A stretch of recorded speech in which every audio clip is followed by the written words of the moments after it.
In this video, we're going to go through the process of giving our character all of the bones she'll need and binding the artwork to the bones. I'm going to start by right-clicking our main character layer and converting it to a bone group.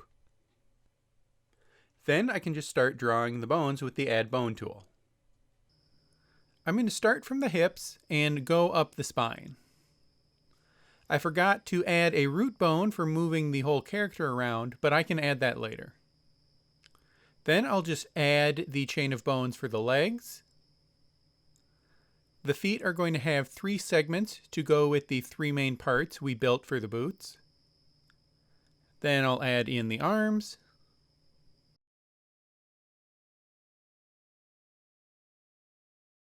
Now let's start binding layers to these bones so we can actually test out how they move. Let's start with the easy stuff. We know the head group, the braid group, and the back hair all need to be layer bound to the head bone. Now for the rest of the character, we'll need to do a little more guess and check to find the best way to bind things. For the arm, I'm pretty sure we just want the 3 layers of the sleeve to be flexi-bound to the 2 main bones of the arm. Then the hand switch, we can just layer bind to the hand bone. The wrist is hidden by the sleeve, so we wouldn't see that bend anyway. And I'll just do the other arm the same way. And then for the legs, for the time being, I'm just going to flexi-bind all the parts to all the leg bones. Right now, I just want to get every layer bound to something. Then let's get the bone strength under control for all these bones. I'm going to shrink them all down so they're within their corresponding artwork.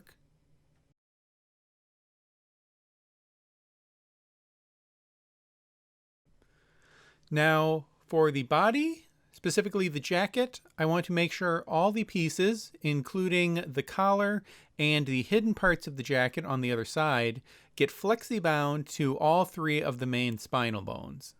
That will make sure the pieces get distorted in the same way and stay lined up. Oh, and it looks like we need to layer bind the hips to the hip bone. Okay, it looks like all the parts of the torso are staying together pretty well. Now I think her neck is long enough that I want to have 2 bones instead of 1, so it can actually bend. I'm going to use the Transform Bone tool to shorten the existing neck bone and add another one in.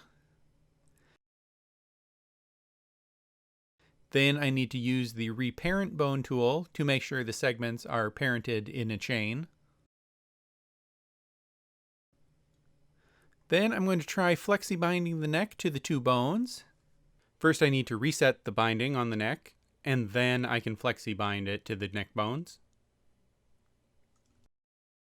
But I'm getting some distortion at the top and bottom.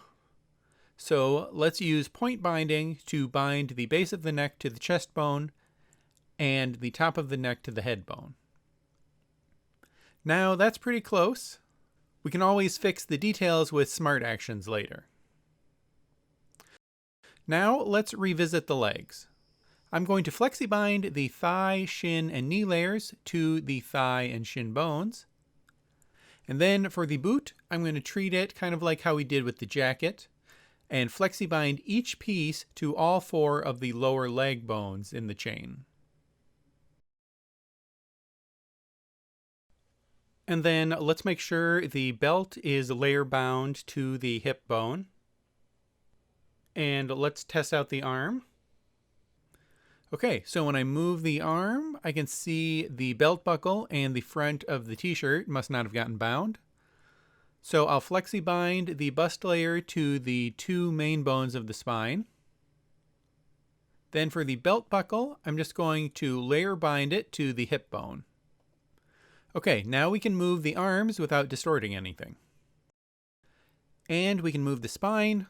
But I'm going to use point binding to make the bottom of the shirt stay attached to the hip behind the belt. Kind of like the shirt is tucked in. There, now that looks good. So for the elbows and knees, I'm going to want to set up smooth joints to get a better bend. But on this front arm, I think the upper arm bone and forearm bone aren't in line enough to do that. So I'm adjusting the bone and the artwork to make it start straighter. Now I'm going to need to rebind the sleeve. And with those two bones selected, I'm going to go to Bone, Create Smooth Joint for Bone Pair. Now this is important. You have to do that again for each layer that's bound to those two bones, or it won't look right.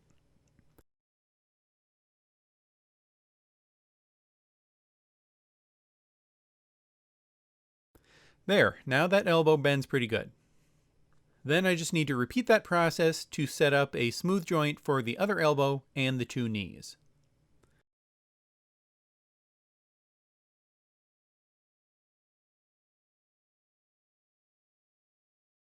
Now for the skirt, I'm going to attempt to point bind the different parts to different bones to try to make them move along with the legs. This might not end up working out once we try to apply our smart actions, but I'll give it a try for now.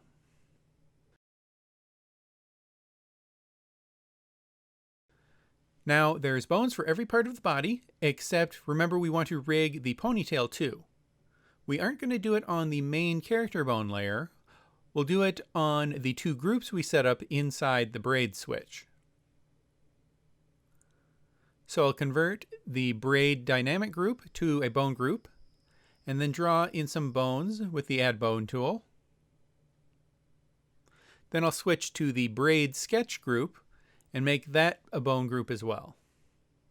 Then with the Sketch Bones tool, I'll try to draw a chain of bones approximately the same size as the other ones I made. Okay, now back on the dynamic bone braid. I want to set up bone dynamics so that the ponytail will automatically animate as the character moves. But I need the character to be moving in order to test that. So now I do need to add in that main root bone to the character. And I just need to make sure the hip bone is parented to it. Now I can just make a quick animation of the character bouncing up and down.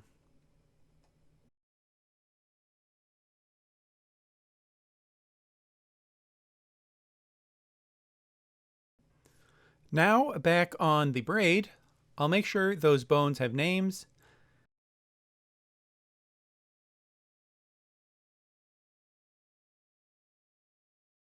And we better adjust their bone strength too. Then I'm going to enable bone dynamics on each of them. Now if we play the timeline to test it out, we can see the default settings for the bone dynamics just don't work. The braid is way too stiff. After experimenting for a while, I found that the torque, spring, and damping settings all need to be brought down much lower, like in the 0.2 to 0.4 range. You can look at the project file to see the exact settings for each bone. But now we've got the braid bouncing pretty nicely. So now that the character has all her bones, we can move on to adding smart actions to those bones to make the bends look better. We'll do that in the next video. I'll see you there.